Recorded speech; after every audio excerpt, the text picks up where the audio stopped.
우리는 하나님의 이름에 대해서 6번에 걸쳐서 설교를 들었습니다. 하나님의 이름을 통하여서 하나님께서 우리에게 주신 것은 하나님의 성품, 하나님의 능력을 그 속에 포함시켜서 우리에게 하나님이 어떤 분이신지를 계시해 주신 것입니다. 그래서 하나님의 이름 안에는 하나님의 속성들이 들어있습니다.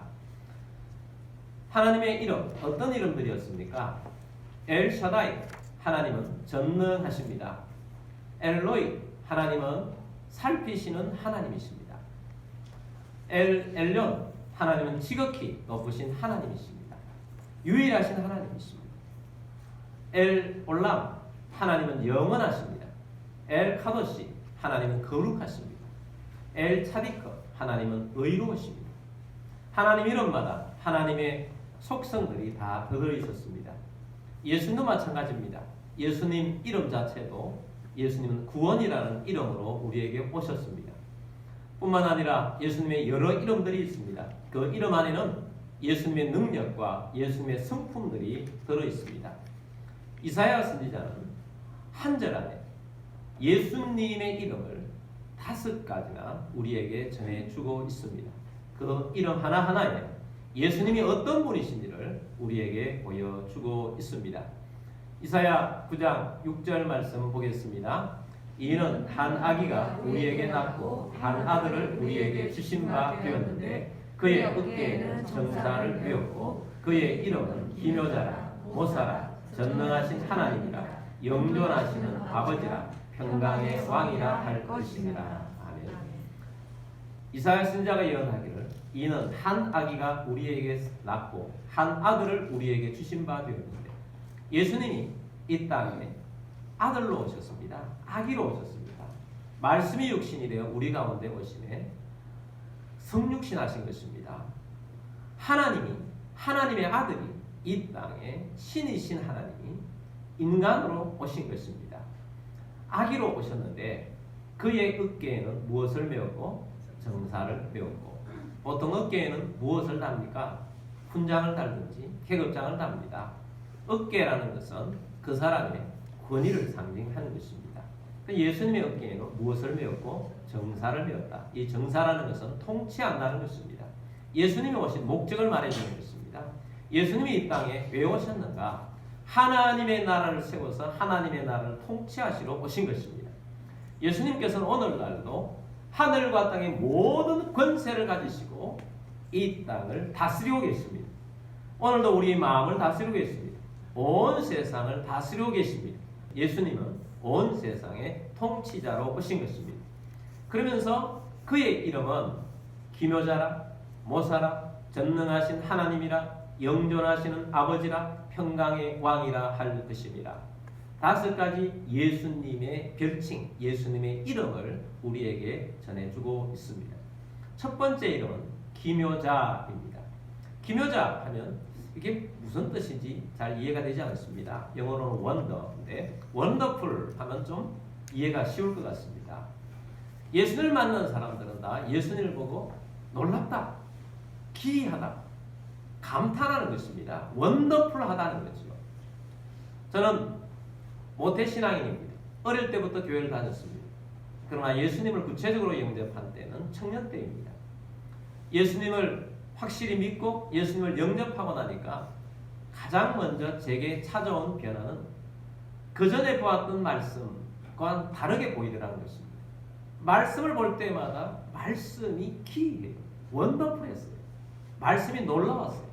제가 참 구체적으로 기억이 나는 것은 이사야 선지자를 보면서 이사야 선지자가 구체적으로 예수님을 예언했는데 그 예언대로 예수님께서 오셨다는 것이 너무 놀라웠어요. 원더풀했어요. 정말 놀라웠습니다. 오늘 이사야 9장 6절 말씀을 보았는데 바로 그 앞에 있는 9장 1절 말씀에는 이런 내용이 있습니다. 전에 고통받던 자들에게는 흑암이 없으리로다. 옛적에는 여호와께서 스불론 땅과 납달리 땅이 멸시를 당하게 하셨더니 후에는 해변길과 요단 저쪽 이방의 갈릴리를 영화롭게 하셨느니라. 아멘. 자, 전에 고통받던 자들에게는 흑암이 없으리로다. 이제 예수님이 오셔서 전에는 고통받는 자들이었는데 예수님은 빛으로 오셨습니다. 참 빛이 이 세상에 오시며 빛으로 오셔서 흑암이 없는데 고통받는 사람들 중에 고통받는 구체적인 땅이 어디였느냐?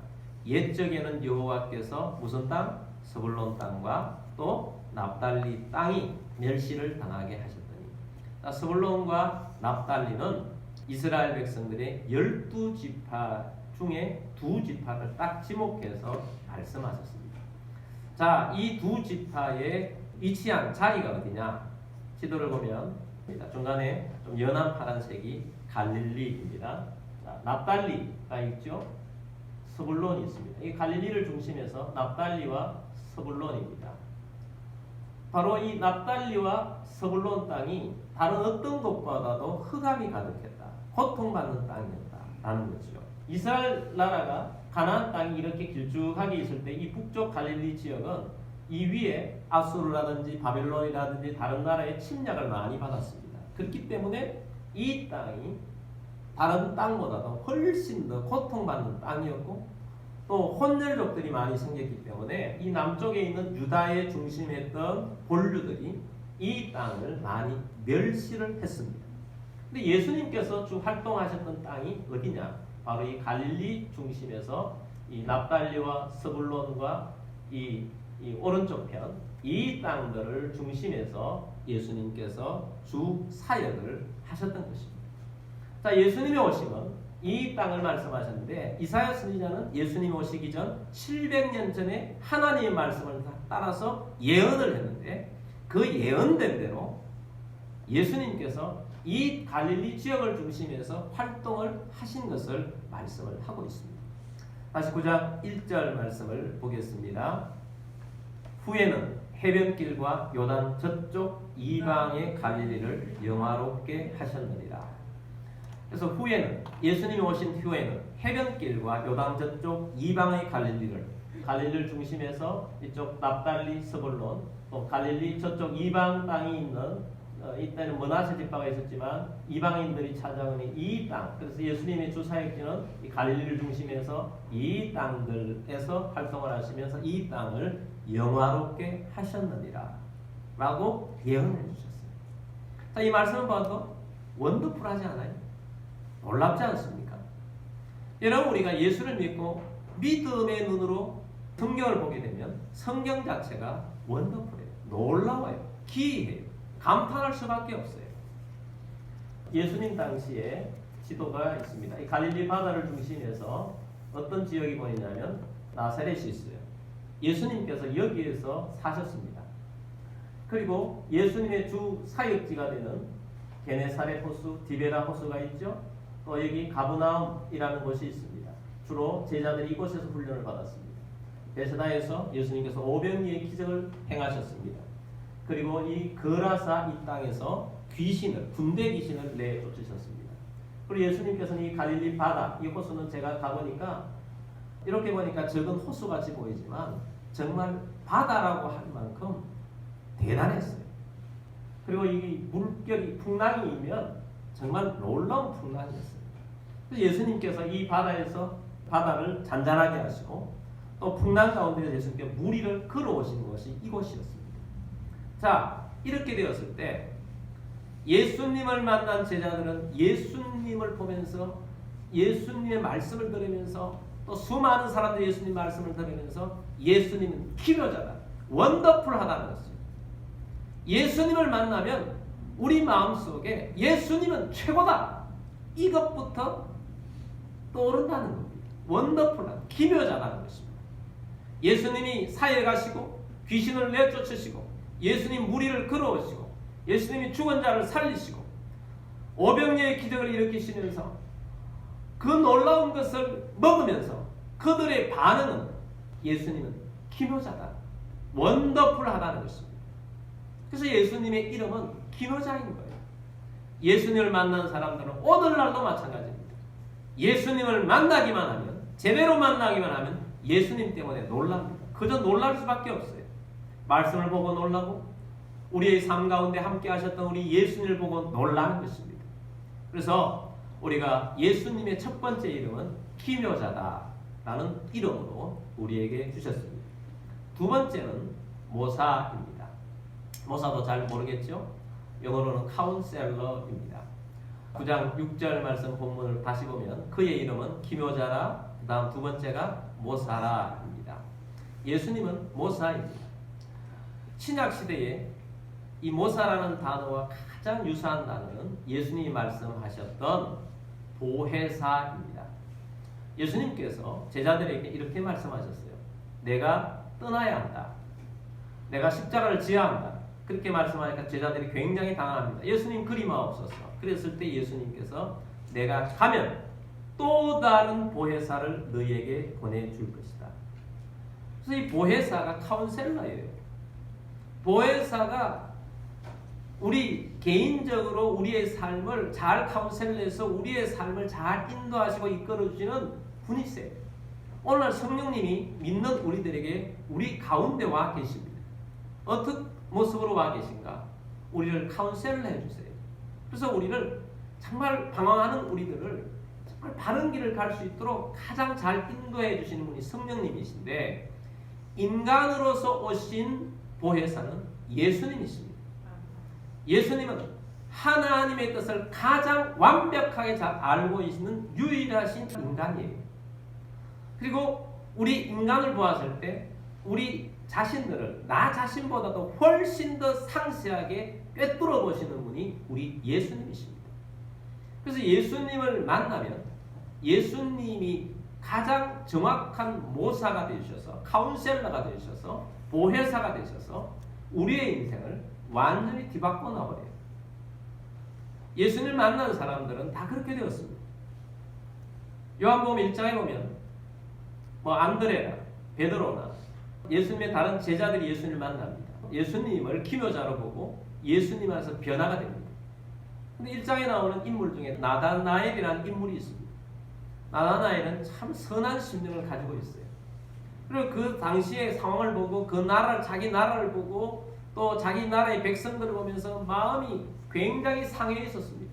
이 나라가 어떻게 될고 이 백성들이 어떻게 될고 메시아를 사모하고 기다리는 마음으로 무화과 나무 아래에서 있으면서 굉장히 사색에 잡혀 있으며 하나님 앞에 기도하고 있었던 나다나엘이었습니다. 근데 이 나다나엘이 예수님을 만났습니다. 예수님 만나자마자 예수님께서 나다나엘에게 첫 번째 던진 말씀이 너가 무화과 나무 아래에 있는 것을 내가 보았노라. 깜짝 놀랍니다. 아무도 본 사람이 없는데 자기의 마음을 들킨 것 같아요. 근데 그 위에 예수님께서 나다나엘에게 여러 말씀들을 주시고 나다나엘은 예수님으로부터 변화를 받습니다. 그리고 자기의 인생을 예수님께 헌신합니다. 예수님의 12제자 중에 한 사람이 됩니다. 나다나엘이 인생이 변화된 것입니다. 요한복음 3장에 보면 니고데모라는 바리새인이 예수님을 밤중에 찾아옵니다. 예수님께서 니고데모의 마음을 심중을 꿰뚫어 보셨어요. 니고데모는 바리새인이었지만 바리새인은 많은 사람들의 존경을 받고 율법으로서 사람들을 가르치고 자기들은 믿음 생활을 최고로 잘한다고 여기며 우리가 최고의 하나님 나라의 백성이라고 스스로 자위하면서 살았던 사람들이 바리새인이었는데 정직한 마음으로 솔직한 마음으로 바리새파에 있는 니고데모는 이것은 나는 하나님의 나라에 다다를 수가 없다. 그래서 예수님의 소식을 듣자 밤에 몰래 예수님을 찾아왔는데 예수님께서 그 니고데모의 마음을 깨뚫어 보시고 첫 번째 던진 말씀이 사람이 물과 성령으로 거듭나지 아니하면 하나님의 나라를 볼 수 없느니라. 정확하게 예수님께서 니고데모의 마음을 찔러셨어요. 그리고 예수님께서 니고데모에게 여러 말씀들을 주셨고 그 이후로 니고데모는 바리새파이면서도 예수님의 제자가 된 것입니다. 인생이 달라지는 거예요. 요한복음 4장에 보면 두가 성에 있는 여인을 만납니다. 이 여인은 결혼을 5번 하고 이혼을 5번 하고 지금도 동거하고 있습니다. 삶을 방황하고 있었어요. 그런 예수님을 만났을 때 예수님께서 정확하게 이 여인이 인생의 목마름을 아시고 내가 생수다 이렇게 말씀하시며 예수님이 메시아이심을 대화를 통해서 알려주셨어요. 그래서 이 여인이 예수님이 메시아이심을 깨닫고 자기의 인생이 그날 이후로 완전히 변화된 것입니다. 동네 사람들을 다 불러와서 예수 믿게 하고 기쁨과 즐거움으로 믿음 생활을 하며 방황껏 새 삶을 사는 인생이 된 것입니다. 자, 이렇게 오늘날도 예수님을 만나게 되면 우리의 인생들은 다양한 모습으로 삽니다. 그 다양한 모습을 한마디로 말하면 어떻게 보면 방황이에요. 길 못 찾은 방황이에요. 근데 그 모습들은 다양한 모습이에요. 근데 예수님께서는 우리의 있는 모습 그대로를 가장 정확하게 하셔서 가장 최고의 카운셀러를 하셔서 다양한 그 사람의 맞춤식 카운셀러를 하셔서 방황을 끝내게 하시고 그리고 결과는 동일해요. 구원 얻는 길을 가게 하시고 예수님을 만난 인생은 빛나는 인생, 별과 같이 빛나는 인생이 되는 것입니다. 그래서 예수님을 만난 사람들은 예수님의 이 놀라운 우리의 심령을 가장 정확하게 해서 잘 이끌어 주셔서 우리를 빛나게 해주시는 그런 모습으로 바꾸어 주십니다. 그래서 예수님의 두 번째 이름은 모사입니다. 예수님의 세 번째 이름은 전능하신 하나님입니다. 9장 6절 말씀을 다시 보겠습니다. 그의 이름은 기노자라 모사라 전능하신 하나님이라. 예수님의 이름이 전능하신 하나님이에요. 우리는 전능하신 하나님에 대한 메시지를 들었습니다. 근데 그때의 이 원어는 엘 샤다이였습니다. 그런데 여기에 나타나는 원어는 엘 샤다이가 아니에요. 여기에 쓰인 단어는 엘 기포로예요. 기포로는 무슨 뜻이냐? 용사같이 언제나 이긴다는 것이에요. 강한 자라는 것입니다. 그래서 여기에서 나타나는 전능하신 하나님이라는 이 단어를 말하자면 예수님은 대적을 이긴다는 거예요. 이기는데 전능하다. 항상 이기는 자다라는 것을 말씀을 합니다. 예수님은 언제나 이기신 분이고 지금도 이긴 자이고 예수님이 재림하실 때 이긴 자로 이 땅에 재림하실 것입니다. 예수님은 공생에 시작하기 전에 40일 동안 광야에서 금식하셨어요. 사탄이 찾아왔습니다. 세 가지 시험을 합니다. 예수님 말씀으로 이기셨어요. 이긴 예수님에게 사단은 근접하지 못합니다. 그 이후에 예수님께서는 3년 반 동안 공생의 사역을 마음껏 펼치십니다. 예수님의 사역은 이기는 사역이었어요. 귀신을 내쫓는 이기는 사역이었고 질병을 이기는 사역이었고 죽음을 이기는 사역이었고 모든 자연 만물의 현상들을 다 이기는 사역이었어요. 사단은 제일 잘하는 것이 거짓으로 사람을 선동하는 것입니다. 바리새인들을 선동하고 사두개인들을 선동하고 빌라도를 비롯해서 로마의 총독을 선동하고 그들을 통해서 사람들을 선동하여서 예수님을 십자가에 못 박게 했습니다. 사단은 자기가 이긴 자인 줄 알았는데 이기는 것이 아니었습니다. 하나님께서는 예수님을 부활시키셨습니다. 부활을 시킴으로 말미암아 하나님께서는 예수님을 통하여서 십자가와 부활을 통하여 구원을 완성시키신 것입니다. 사단은 예수님을 십자가에 못 박은 것은 말씀하신 것처럼 여자의 후손의 발꿈치를 상한 정도였지만 예수님께서 사단을 제압하셨어요. 사망 권세를 깨뜨리시고 죄를 사라지게 하신 구원의 은혜를 베푸신 것입니다. 그래서 예수님은 온 세상에 이긴 자로 계신 것입니다. 또 요한계시록에 나타나시는 예수님은 이긴 자예요. 요한계시록 3장 21절 말씀 보겠습니다. 이기는 그에게는 내가 내 보좌에 함께 앉게 하여 주기를 내가 이기고 아버지 보좌에 함께 앉은 것과 같이 하리라. 아멘. 이기는 그에게는 무슨 말이냐? 아무리 어렵고 힘든 상황이 온다 할지라도 코로나 사태로 인해서 여러 가지 어렵고 힘든 일들이 있다 할지라도 우리 믿음의 사람들이 믿음을 지키기 힘든 상황이 있다 할지라도 이기는 그에게는 내가 예수님이죠. 내 보좌에 예수님의 보좌에 함께 앉게 하여 주기를 내가 이기고 누가 이기요? 예수님이 이기고 아버지 보좌에 함께 앉은 것과 같이 하리라. 이기는 자에게는 이긴 자 대신 우리 예수님의 보좌에 우리를 함께 앉혀주시겠다고 약속하고 있습니다. 여러분 그러므로 우리는 이기는 자가 되어야 하는데 예수님 내 힘을 입어서 이기는 자가 되는 것입니다. 근데 우리를 사단이 공략하는 첫 번째가 무엇인지 압니까? 우리를 죄책감에 빠뜨리는 거예요. 너 죄인이잖아. 너 아직도 이런 짓 하고 있잖아. 계속해서 죄책감에 빠뜨려요. 근데 예수님께서 십자가로서 우리의 죄를 깨끗하게 용서해 주셨습니다. 믿음으로 이기게 되기를 바랍니다. 죄 용서를 받은 그 죄 용서에 해방된 자로서의 이긴 자로서 나아가는 우리들이 되기를 원합니다. 사단은 계속해서 우리를 위축시켜서 우리를 이기려고 합니다. 여러분 위축되지 마세요. 어떤 상황에 위축되지 마세요. 우리는 이긴 자 대신 예수님이 함께하고 있습니다. 이기시길 바랍니다. 담대하시길 바랍니다. 이긴 자가 되어서 하나님의 놀라운 은혜 속에 가며 예수 그리스도의 이긴 자로서의 예수 그리스도와 함께 하시는 것을 맛보면서 승리자가 되시기를 주의 이름으로 축복합니다. 네 번째는 영존하시는 아버지십니다. 9장 6절 말씀에 다시 보면 그의 이름은 기묘자라 모사라 전능하신 하나님이라 영존하시는 아버지라.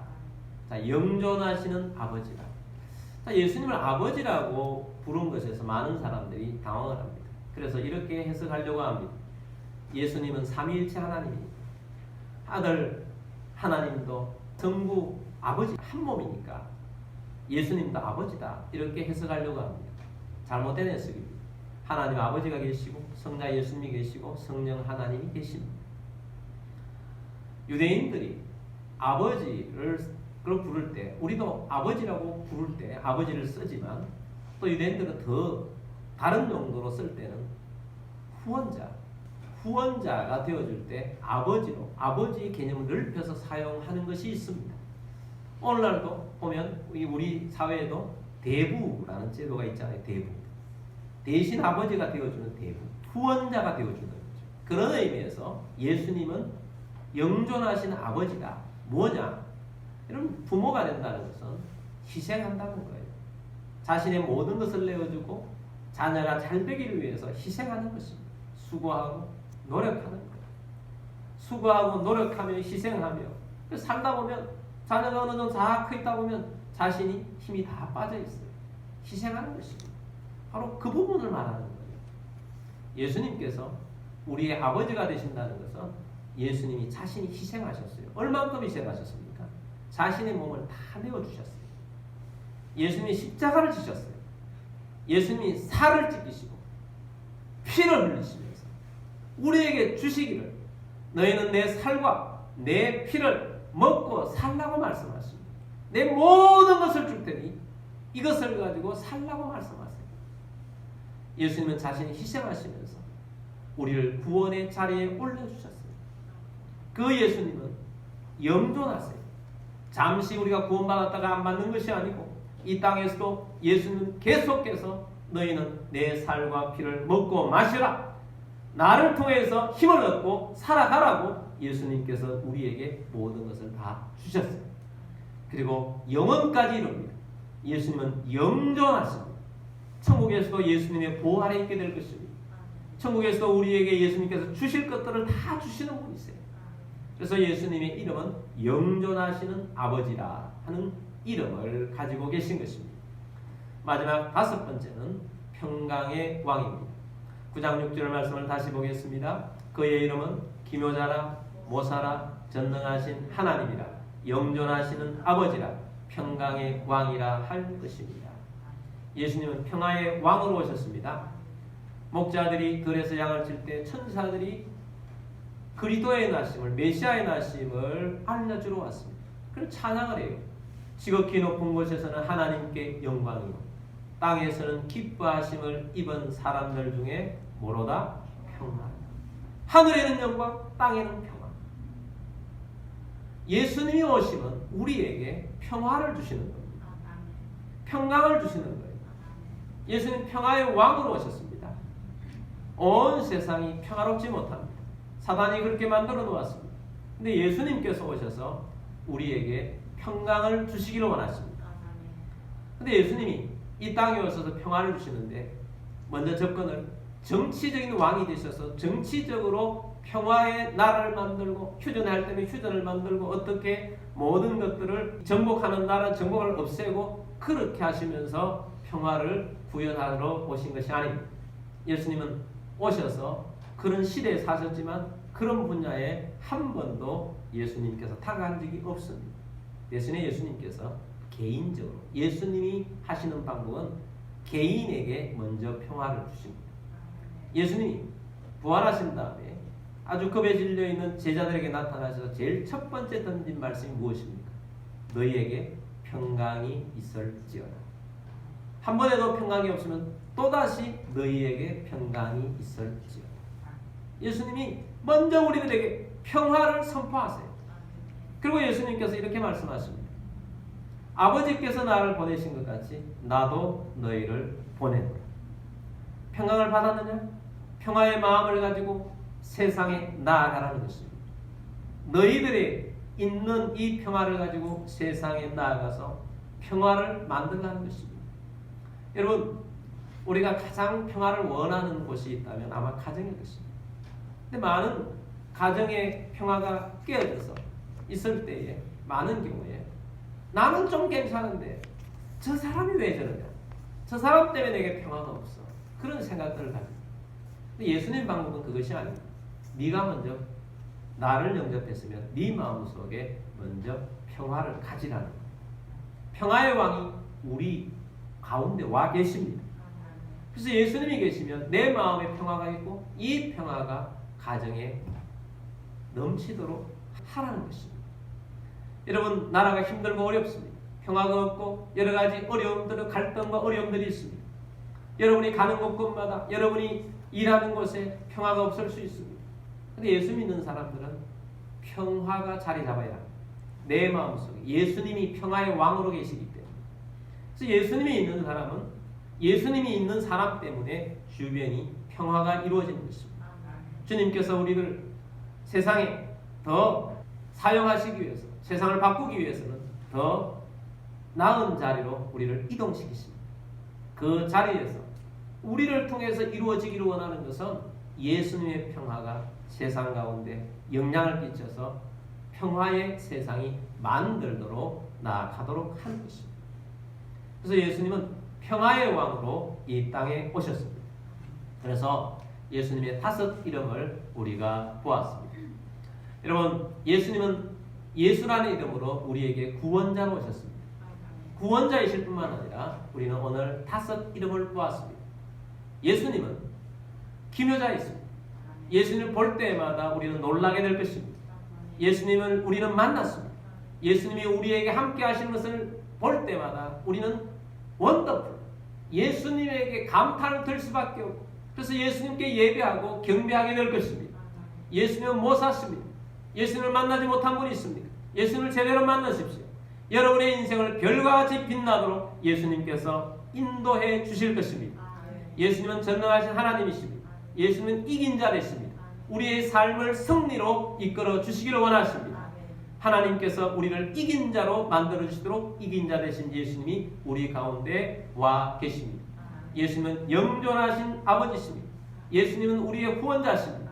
예수님은 영원까지 희생하시면서 우리에게 모든 것들을 공급해 주시고 우리를 이끌어 주시는 분이십니다. 예수님은 평강의 왕이십니다. 여러분 마음속에 평강의 예수님을 모셨습니까? 여러분로부터 평화가 시작될 것입니다.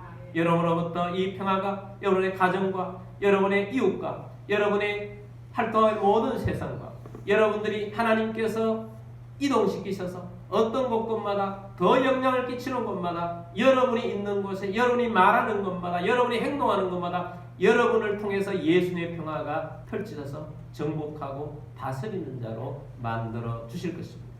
그래서 우리가 이 예수님께 경배하고 이 예수님이 오셨으니 온 세상이 지금도 기뻐하고 즐거워하는 것입니다. 그런데 세상은 주인공을 바꿔버렸어요. 루돌프가 주인공이고 내가 사랑하는 어떤 애인이 주인공. 세상이 주인공을 바꿔버렸어요. 그러나 우리는 주인공을 바꾸면 안 됩니다. 예수님이 주인공이십니다. 우리는 이 예수님을 만나고 이 예수님 때문에 사는 것입니다. 이 예수님을 경배하고 예수님을 찬양하고 예수님을 예배하는 여러분을 축복합니다. 동방의 박사들처럼 경배합시다. 목자들처럼 경배합시다. 찬양합시다. 또 예수님을 높입시다. 그래서 하나님께 영광을 돌려드리는 주의 백성들이 다 되시기를 주의 이름으로 축복합니다.